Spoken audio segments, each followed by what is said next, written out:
Ravi de vous retrouver, mesdames et messieurs, en cette journée pour les magazines Discours au Peuple.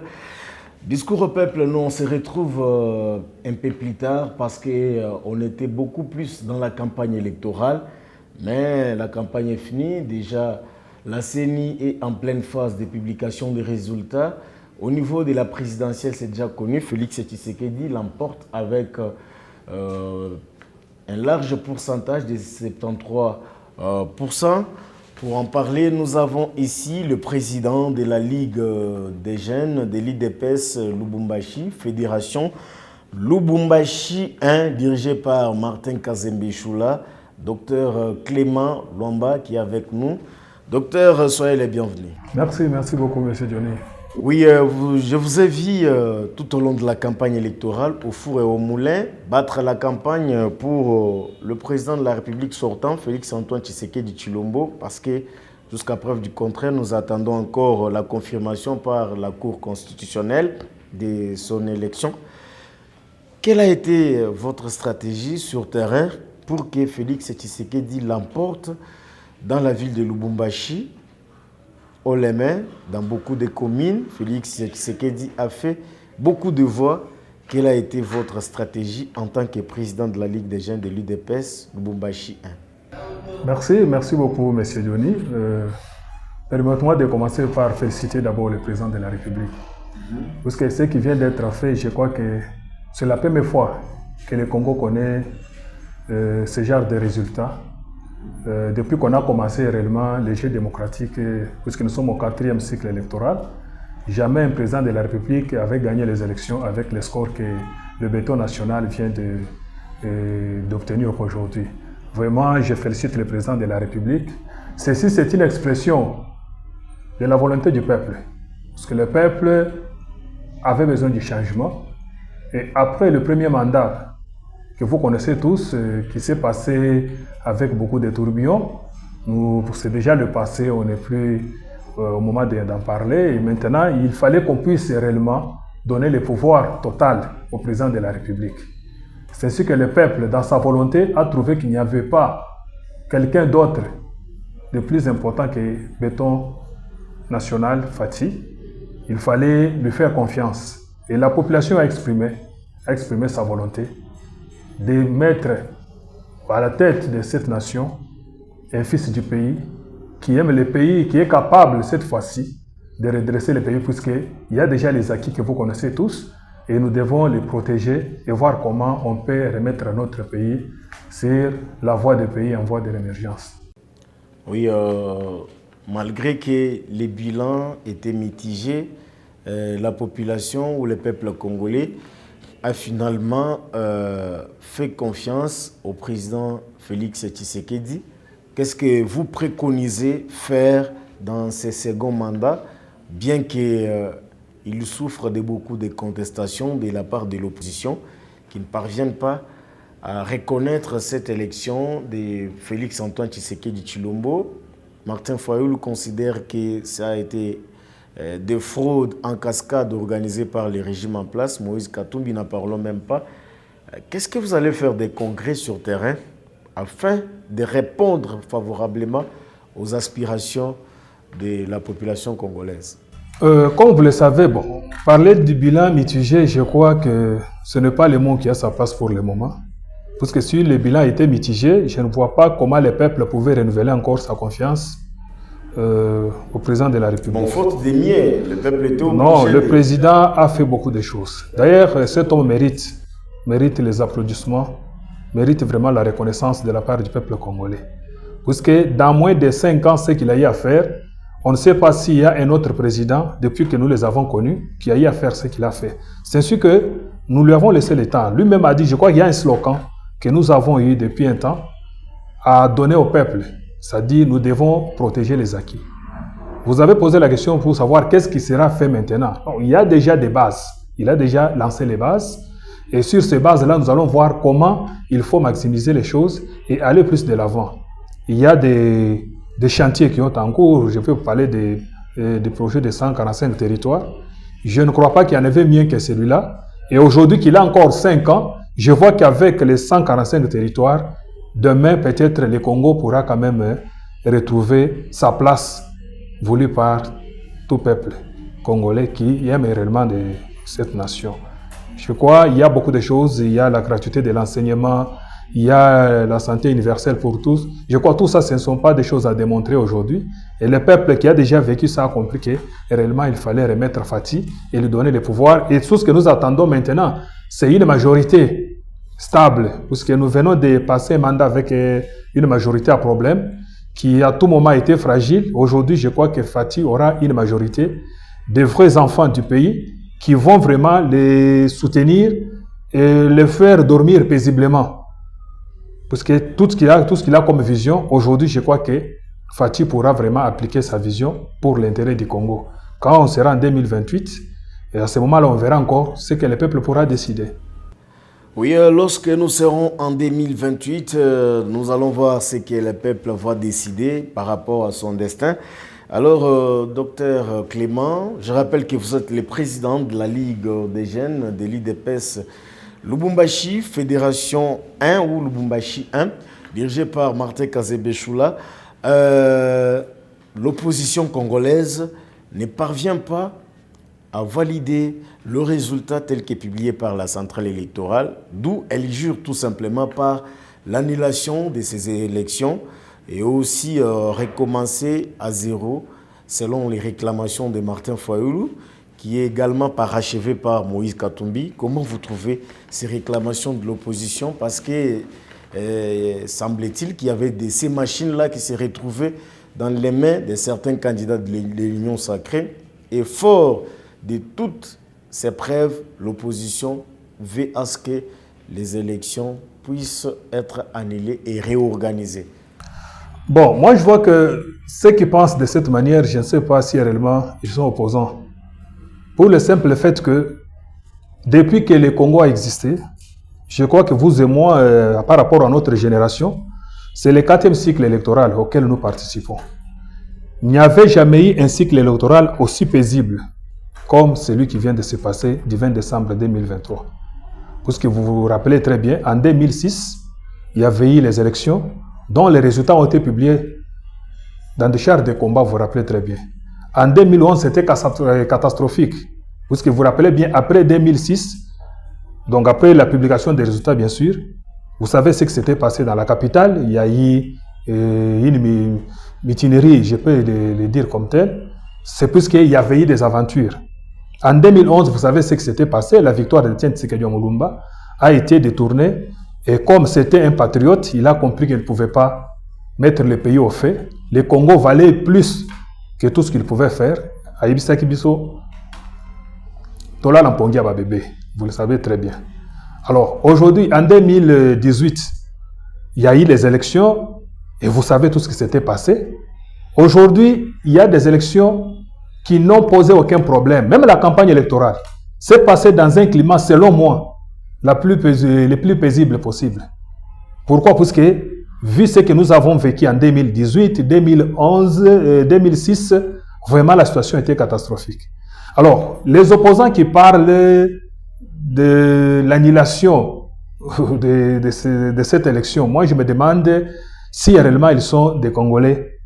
Parce qu'on leur a demandé d'abord de s'unir par leurs partenaires, ils ne l'ont pas fait. Mais en notre grande surprise, on est en train de voir les gens qui étaient incapables de s'unir pour sortir un candidat commun, ils sont aujourd'hui à mesure de s'unir pour réclamer l'annulation des résultats.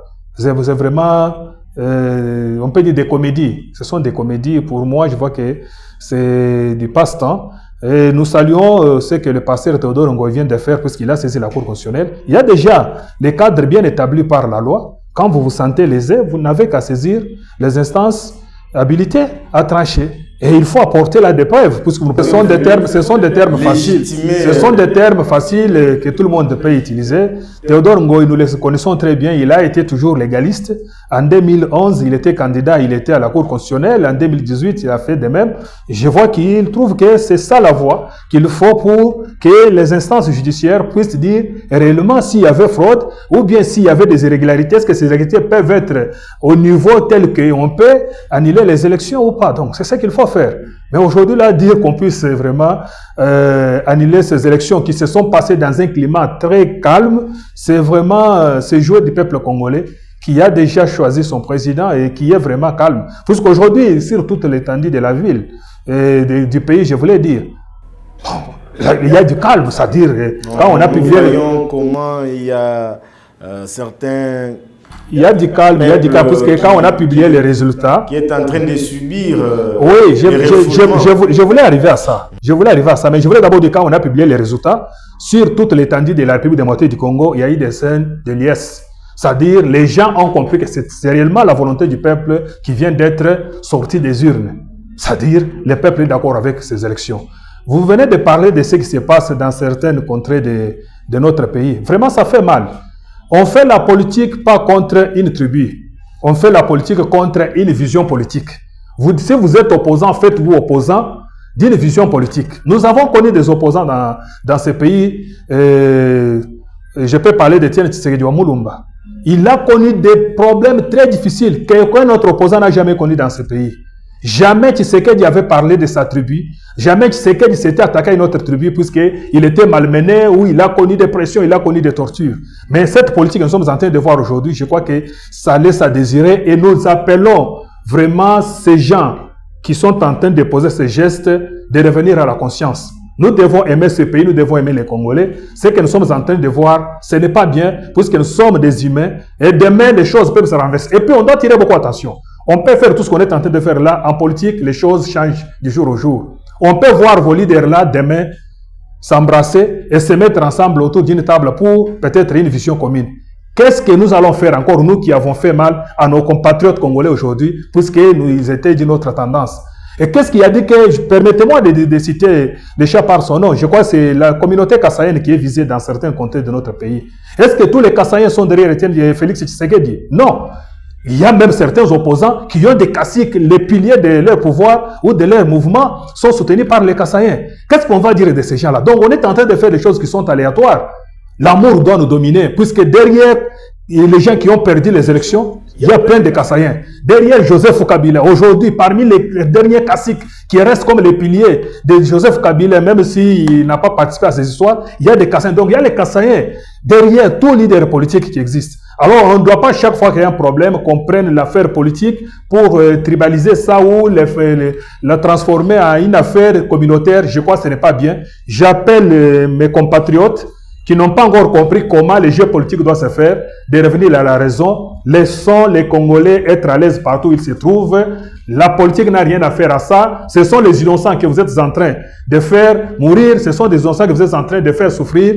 Et un jour, Dieu nous rendra toujours justice par rapport à ce que nous sommes en train de faire. Et ce n'est pas bien. Ne voyez-vous pas que c'est la cause ou la conséquence de ne plus suivre ce qu'a été la réclamation du FCC qui voulait qu'il y ait un processus inclusif, crédible, transparent et apaisé. Tout est parti de certains discours incendiaires prononcés par certains leaders. Et ce n'est pas bien ce que nous sommes en train de dire. Il faut demander à ces gens-là qui sont en train de faire mal à d'autres Congolais, ils réclament quoi? Qu'est-ce que ces gens-là ont pris qui était leur intérêt? Est-ce qu'ils peuvent prouver aujourd'hui que les gens là qu'on est en train de tuer, qu'on est en train de refouler aujourd'hui, sont responsables de la victoire de Félix Tshisekedi? Puisque Tshisekedi a voté sur toute l'étendue de la République. Tshisekedi, il est issu d'une mouvance présidentielle qui s'appelle l'Union Sacrée. Dans l'Union Sacrée, il y a tout le monde. Il y a les gens, vous savez, Tshisekedi a voté sur toute l'étendue de la République. À l'Équateur, on l'a voté. À l'Est, on l'a voté, massivement même. Mais comment on peut attaquer à une seule tribu? Là, ça n'a rien à faire avec la politique, mon cher. On ne doit pas cautionner certaines choses. Ça n'a rien à faire avec la politique. Nous appelons les gens à enlever cette mentalité de leur tête. Nous devons nous aimer, nous sommes des Congolais. Nous devons vivre dans la paix sur notre pays. Et aujourd'hui, les résultats pour la députation nationale et provinciale continuent à tarder. Déjà, dans la foulée, il y a un audio qui a fuité, devenu d'ailleurs viral sur la toile, de professeur Mbata, qui est en train d'intimer les ordres afin que le regroupement politique de Modeste Bahati ne puisse pas avoir des députés comme ça a été en 2018. Déjà, ça frise la bonne cohabitation au sein de l'Union. Merci pour cette question-là. Je crois qu'on a reporté la publication des résultats à la députation nationale et provinciale. Oui, si c'est pour mieux faire, si c'est pour mieux Non, ce n'est pas le cas, ce n'est pas le cas. Je crois que le président les communiqués officiels de la CENI a stipulé que c'est pour les raisons de la compilation qui n'est pas encore terminé. Je crois que si on publiait ces résultats-là d'une manière précipitée, beaucoup diraient encore, non, on a publié les choses, peut-être pendant qu'on est en train de faire encore la compilation.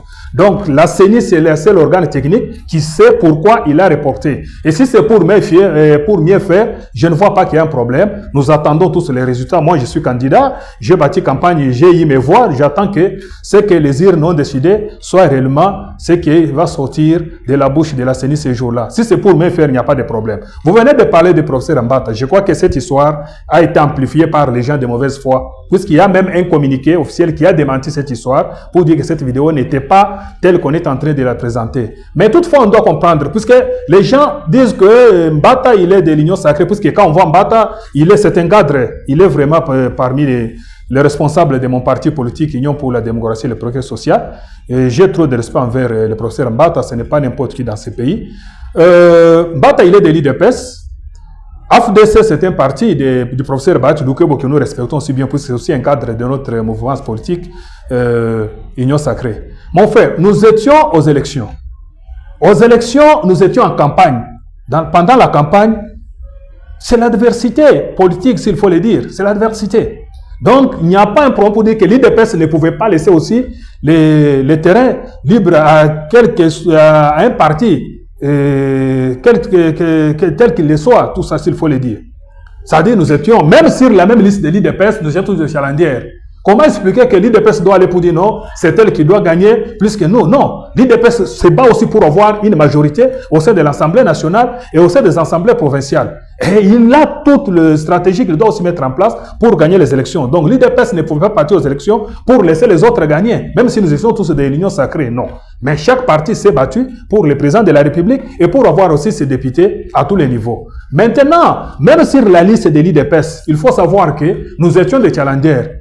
On a battu campagne, mais chacun a fait tout pour qu'il soit d'abord élu avec plus de voix. Parce que quand on va faire les calculs, après le calcul des seuils, on va entrer même sur la liste pour voir qui a eu plus de voix et c'est celui-là qui sera voté. Alors, comment les dire des Mbata, s'ils ont existé, ils doivent être un problème ou bien un problème fatalique pour dire Mbata dit que non, personne ne pouvait dépasser l'IDPS. Non, nous étions en campagne. Nous étions en campagne. Les partis politiques sont allés en campagne. C'était pour avoir plus de députés que les autres. Mais dire qu'on est en train de faire des choses d'une manière anormale pour mater AFDC là, ça n'a pas existé. Ça n'a pas existé puisque même les communiqués qui a démenti cette histoire a bien éclairci que ça n'avait jamais existé de cette manière-là. Donc c'est ce que je voulais vous dire. Aujourd'hui, vous pensez qu'après ces élections, après la publication des résultats au niveau de la municipalité, la législative nationale et provinciale, cette cohésion de l'Union sacrée va demeurer jusqu'en 2028 si jamais certains députés se sentiront lésés par rapport au verdict de la CENI? Je ne sais pas dire que l'Union sacrée va continuer ou ça, je ne sais pas le dire maintenant parce que quand on est allé aux élections le 20 décembre, oui, c'est normal et c'est prévisible. Nous sommes allés aux élections le 20 décembre, tout était à refaire. Ça, nous devons nous dire la vérité. Jusque-là, personne ne connaît qu'est-ce qui va sortir des urnes par rapport à la députation. Personne ne connaît. Nous connaissons tous, dans l'Union sacrée qui a existé et qui existe jusqu'à maintenant, qu'il y avait tel parti qui avait plus de députés que les autres. Aujourd'hui, nous allons aux élections. Nous sommes allés aux élections, je voulais dire. Et nous attendons la nouvelle configuration de la mouvance présidentielle, de la majorité présidentielle. On ne sait pas quel parti sera majoritaire. Il peut y arriver que les partis qui étaient hier majoritaires deviennent aujourd'hui minoritaires. Mais ils peuvent rester dans l'union, dans la mouvance présidentielle, je voulais dire, mais la cartographie politique sera reconfigurée. Sera reconfigurée, c'est comme ça. Donc ceux qui étaient forts hier peuvent devenir faibles demain, et ceux qui étaient faibles hier peuvent devenir forts. C'est comme ça que la politique se passe. C'est-à-dire maintenant, là, on ne sait pas dire la mouvance présidentielle après la publication des résultats, sera telle qu'elle se dessine. Maintenant, non. Chacun est allé battre campagne. Nous attendons pour voir qu'est-ce que chacun a récolté. Et c'est sur base de ça que le président de la République pourra s'asseoir pour voir avec qui composer et comment composer. Je crois que c'est clair de cette manière-là. Maintenant, par rapport même à l'IDPS, Lubumbashi, comment vous avez trouvé le déroulement de la campagne? Est-ce que l'IDPS peut se taper la part des lions à l'issue de la publication des résultats? Parce que vous avez été très faible sur le terrain. Oh non, non, non. Monsieur Denis, je crois qu'au niveau national... Mais on connaît que les candidats IDPS ne donnent pas les présents mais c'est ça. Oui, non, c'est normal. À l'IDPS, on ne donne pas de l'argent. L'IDPS n'a pas... Non, s'il vous plaît, c'est pour dire... Non, ce sont les choses... Non, écoutez. Ce sont des antivaleurs que l'IDPS est en train de combattre. Non, il ne faut pas justifier votre non, s'il vous plaît. Égoïsme.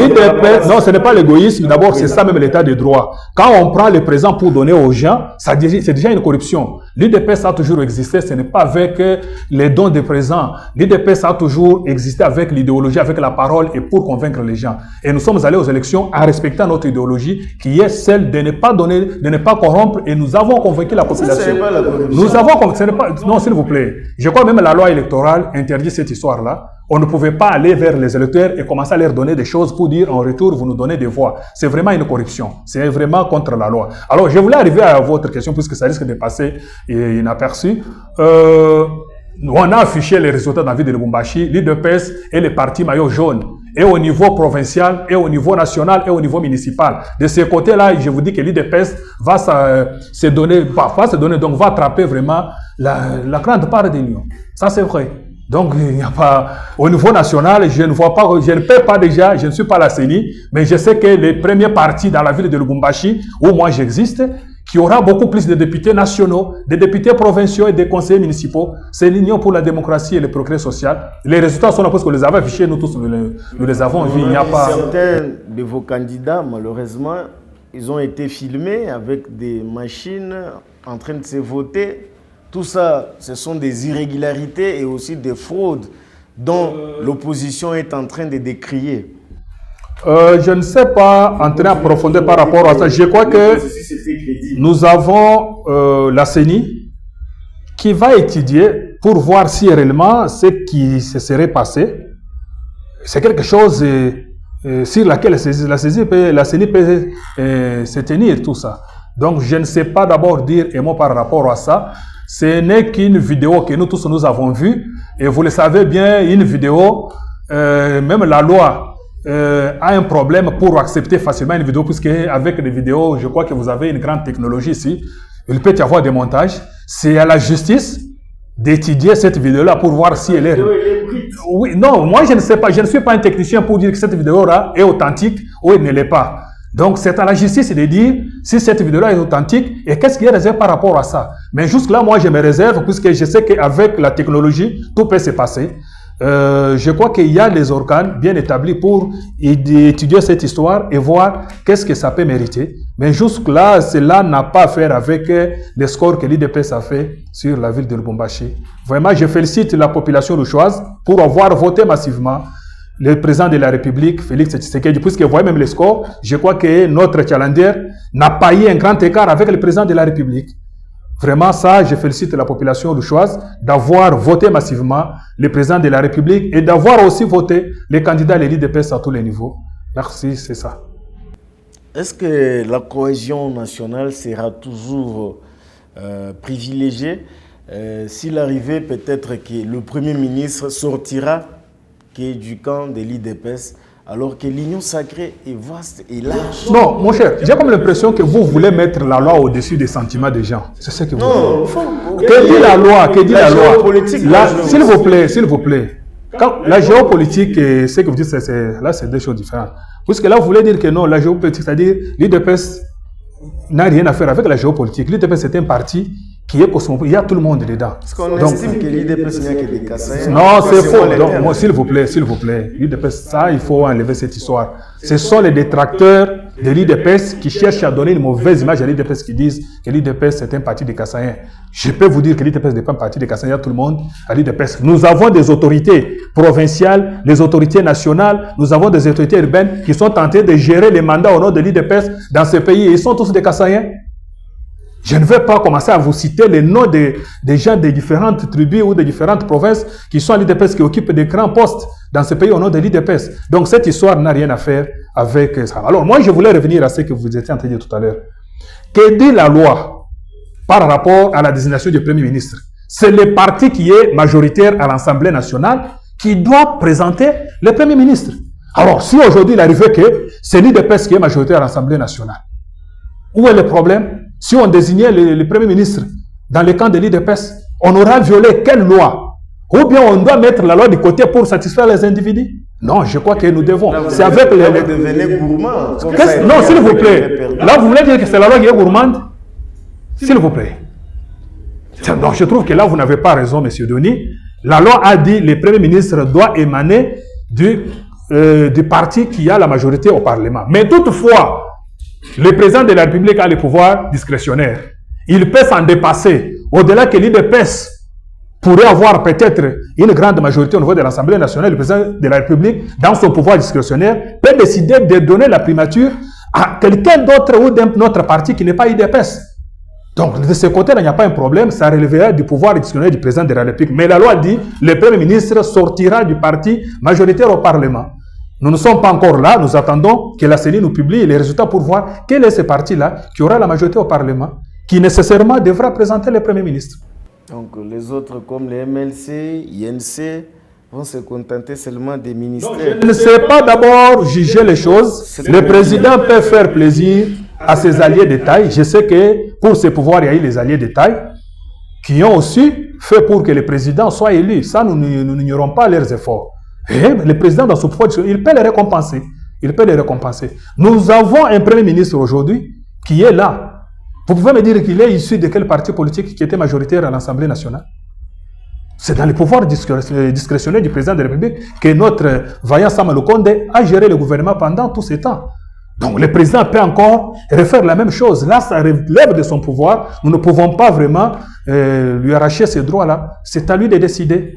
Mais si le MLC a bien travaillé, si l'INC, l'AFDC ont bien travaillé et qu'ils méritaient de présenter le Premier ministre, nous n'avons pas un problème. Le problème est que la loi doit d'abord être privilégiée par rapport à nos sentiments égocentriques ou égoïstes, si vous le permettez. Merci beaucoup, Dr Clément Luamba. Je rappelle que vous êtes le président de la Ligue des jeunes de l'IDPS Tshisekedi dans la ville de Lubumbashi, Fédération Lubumbashi 1. Dirigé par Martin Kanzembe Choula, il est le maire de la ville Cuprifère. Alors, on termine déjà. Un mot, un message à vos électeurs. Je pense que vous attendez aussi impatiemment d'ailleurs les résultats. Vous étiez candidat à la députation nationale et provinciale, je crois. Provinciale. Un mot par rapport aux élections ainsi qu'à vos électeurs qui vous ont fait confiance. Également, un remerciement à tous ces mêmes peuples qui a voté le chef de l'État, Félix Tshisekedi, qui attend justement la validation de son élection au niveau de la Cour constitutionnelle. Et ça sera sans surprise. Merci beaucoup. C'est le mot que j'attendais. Vraiment, je suis très reconnaissant envers le peuple louchois. Puisque personnellement, j'étais candidat à la députation provinciale. Et le score que j'ai eu, vraiment, m'a beaucoup poussé à comprendre que je suis aimé par le peuple louchois.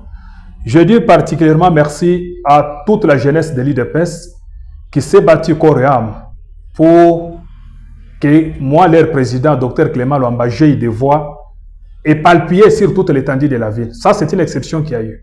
Donc, j'ai eu des voix sur toute l'étendue de la ville. Je n'ai pas été élu ou je n'ai pas été voté dans un coin et dans un autre, vous ne trouvez pas les voix de Clément Luamba. Donc, j'ai eu les voix partout. Cela a exprimé vraiment la volonté que les jeunes ont manifesté envers nous.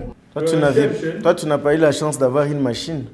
Non, non, à l'IDPS, nous ne sommes pas comme ça. Et j'ai eu des voix normales. Nous attendons réellement la confirmation de cette volonté-là de la population et le jour de la publication des résultats. Je ne peux pas déjà aujourd'hui dire que je suis non. Nous attendons que cela soit proclamé par la CENI. Afin qu'on vienne festoyer. Pourquoi pas, pourquoi pas. Vous les méritez très bien, oui, oui. Vraiment, merci beaucoup. Merci beaucoup au peuple louchois. Merci aussi, je dois dire merci à la CENI.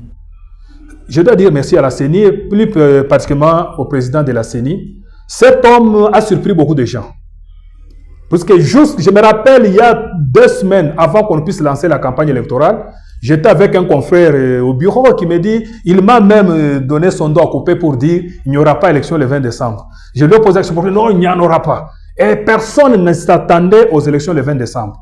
Mais les techniciens que nous avons nous disaient qu'il y aura élection. Et il a organisé les élections jusqu'au point même de contourner certaines aventures, parce qu'il y avait les gens qui croyaient qu'ils pouvaient déjouer certaines choses d'une manière électronique, peut-être pirater les histoires afin de faire leurs aventures.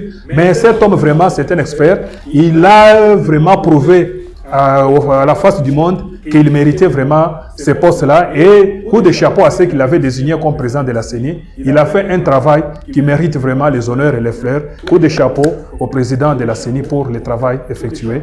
Je dis merci à toute la population louchoise qui a renouvelé sa confiance au président de la République. Je leur confirme qu'ils ne seront pas déçus.